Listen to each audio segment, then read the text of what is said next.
好，我们今天来给大家简单解读一下新 DLC 的开发日志。首先开局是一句 Guten Tag 假装德国人。只能说这个新 DLC 的德国元素确实很多，之前看了一下，很多国策的名称名词都是用的德语。看来下个版本大家启动器设置成德语玩的话会更有韵味啊。关于这个 Gute Dämmerung 我还真没听过，主要是 UP 没什么文化。第一期日志写的是这个合成材料奥地利，可惜的是它这个图太小了，没办法放大，大家可能看不清。能得到的消息就是奥地利开局是这个中立主义不是黑的。然后就是奥地利开局的一些精神。首先提到了这个一战是奥地利的至暗时刻，然后圣日耳曼昂莱条约禁止此国存有任何陆军，半数国民失业，经济一塌糊涂。开局是普遍失业的 debuff， 扣的点数并不多。然后菲尼克斯保险加的东西也很少而且这个保险它是要赔钱的，所以它的负面效果看不到。然后就是这个从经济萧条中恢复，约等于是一个美国的小萧条。再下面就是这个最难受的圣日耳曼昂莱条约了。这边百度了一下，这个条约还是挺极限的，直接把奥地利给它分干净了。而且还废除了普遍征兵制军队不得超过3万人，禁止德奥合并。从纸面数据来看的话，是减了 50% 工厂产出，100设施建设速度以及75的军用工厂速度，约等于开局只能挂机可能有很多人会注意到这个设施建设速度之前没见过这样的名词这是下版本新加的一个概念，得等后面开发日志出来了我再公布一下。然后下面这个奥式法西斯主义感觉没什么用，因为德国是敌人，就算加了接纳度他也不接纳呀。之后就是对这个战间期奥地利的历史做了一些小介绍，如果有人懂奥地利历史的话可以说一下，我还真不知道这些。直接快进到史实路线他截的这个图非常不清楚，我们还是往下看吧。作者说回头有单独章节介绍德奥合并，所以这边就直接省略了一大部分这个事件应该就是德奥合并中的一个德国要求我方任命这个英夸特为顾问可能不同意就会被德国给吃了，所以得同意德国的要求。但是这个截图里面又有一个信息德奥合并所要求的陆军总体战斗强度被下调 100%，也就是说这个德奥合并需要的德国部队总数是会根据这些选项来变动的，可能就不像我们原版的要德军多少万部队了，可能是根据双方的实力对比来选择的。下面这两个国策，一个是接触民主保独国，一个是接触意大利。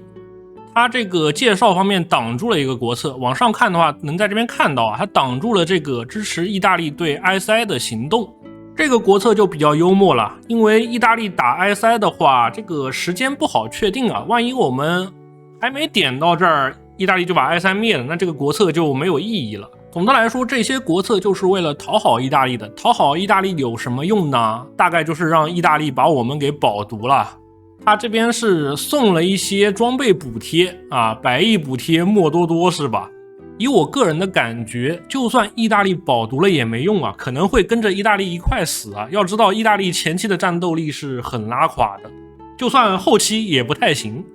除非我们能自己组一个斯特雷萨阵线，不然拉上意大利就是多一具尸体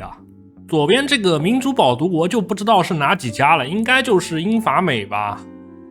还有哪些民主国家吗？如果我能被英法保独的话，或许能提前把法国害死。再往下就是这个要求重整军备了，就是解除掉我们开局的那个 debuff。这个和原版的匈牙利、保加利亚都很像需要征求这些国家的同意如果他们不同意的话，我们也是可以强行撕毁的，没有区别。再往下的话就是重整军备之后的国策了，可以看一下我们这个给的宣称这个宣称是真的多啊，估计就是恢复奥匈版图了。可以先把这个匈牙利给它吃回来，然后再把捷克、巴尔干、加利西亚、特南西瓦尼亚全吃回来啊。之后再来一个整合，整合应该就是拿核心了，然后再造奥地利帝国啊，超越故土，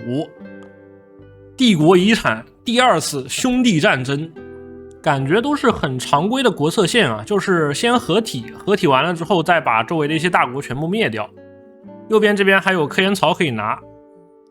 很正常的一条史实线。不知道它最下面这个创建一个更好的德意志国是什么意思啊？虽然我们奥德合并了，但是更好的德意志国是什么样的我就不知道了。这边又提了一嘴德奥合并，不过这个决议的画面太模糊了，也看不清啊，应该是加一些防守能力的。这边说了一个细节部分啊，就是这个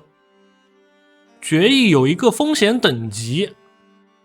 然后德国国策的要求修正是根据这个有装备的人力，也就是说我们的阴兵大法用不了啊，连着扫帚的人力是不算的。看来 P 社已经发现了这个细节了。好，我们接着来看一下徽线，也就是我们常说的劳保线。首先开局我们要通过这个重设贵族上院把我们的皇帝给请回来啊。但是这个哈布斯堡他在匈牙利可能会被匈牙利给先挖走，所以专门又准备了一个恩斯特吕迪格施塔尔亨贝格亲王啊。这边简单查了一下，他本身就是一个民族主义者，刚开始也是支持这个法西斯的，不过他强烈反对德奥合并，在纳粹入侵奥地利之后就逃走了，然后就是加入了自由法国和英国的军队对抗这个纳粹啊。后来又不知道什么奇怪的原因，在二战结束之后逃到阿根廷去了。根据他出生的年份，他也是参加过一战的，而且还是这个早期墨家思想的崇拜者，还帮助过希特勒。不过在啤酒馆之后啊，就跑路了。后来回到奥地利，他把这个右翼团体给整合了，还想组建这个国防军。不过到了这个36年啊，因为这个西方的绥靖政策，导致这个舒施尼格想改善与德国的关系，而且小胡子有了新盟友老莫，这时候他就只能被迫下野。总的来说，这人确实是又中又黑的，不过他是反对小胡子的。这边说可以百度一下，其实原文写的是谷歌一下，这个翻译有点逆天了，因为根本就百度不到啊。然后这位 Otto 就不用我们多说了吧，只要我们点的够快啊，就绝对是他当主角啊，看这个 buff 还挺不错的。然后下面这个复辟往昔帝国的国策线就很离谱了啊，全是傀儡国策啊。我们点完这些国策之后可以看到啊，这边有一个决议，我们可以直接通过决议把这些国家给它傀儡回来，并且傀儡回来的国家会和我们同一个颜色啊，还能点这个联合国策数来刷各种工厂。不过有什么样的联合国策数我们还看不到，估计是还没做完啊，得先等一等了。可能我们奥匈帝国还是越散越强啊，反而合起来之后会很弱，所以大家还是变成傀儡国的样子发展会好一点。就像下面说的这一句啊，一旦这些国家被拿下，我们就可以做哈布斯堡最擅长的事啊，四散开花。具体怎么开花，下面这个决议也能看到啊，在这个小弟这边扶持我们的王室宗亲啊，直接把他们的国君换成哈布斯堡。更离谱的是下面这个归属哈布斯堡国策，它这个国策的位置应该是在这个位置啊，它这个就是直接吞并掉瑞士啊，然后还能解锁决议整合，应该是拿它的核心。这个国策也是有点超模了，只是因为哈布斯堡老家在这儿，所以我们就直接把它吞了。这个瑞士没有意见吗？关于安排的这几个哈布斯堡国王我都不认识，我记得原版波兰还有一个哈布斯堡，应该也是安排上了。这边作者还专门说了一下，你可能已经注意到了，我们没有提到君主制的反德奥合并机制，这就是问题所在啊！君主制国家奥地利是傲然竭力的，不凭外力。我觉得确实不用凭外力的，他光点国策就把瑞士啊、捷克、匈牙利全部吃回来了，后面还有什么波兰、罗马尼亚、南斯拉夫，这都比德国大了，这还凭什么外力啊？再往下就是 P 社最爱的难怂民主线了，我觉得这个没什么好看的，大家感兴趣的可以自己上 Steam 看。我对民主线是不感任何兴趣的，连这个作者都知道民主线是千篇一律啊，所以他给这个哈布斯堡家族又安排了一个执政的机会，具体是什么就不知道了。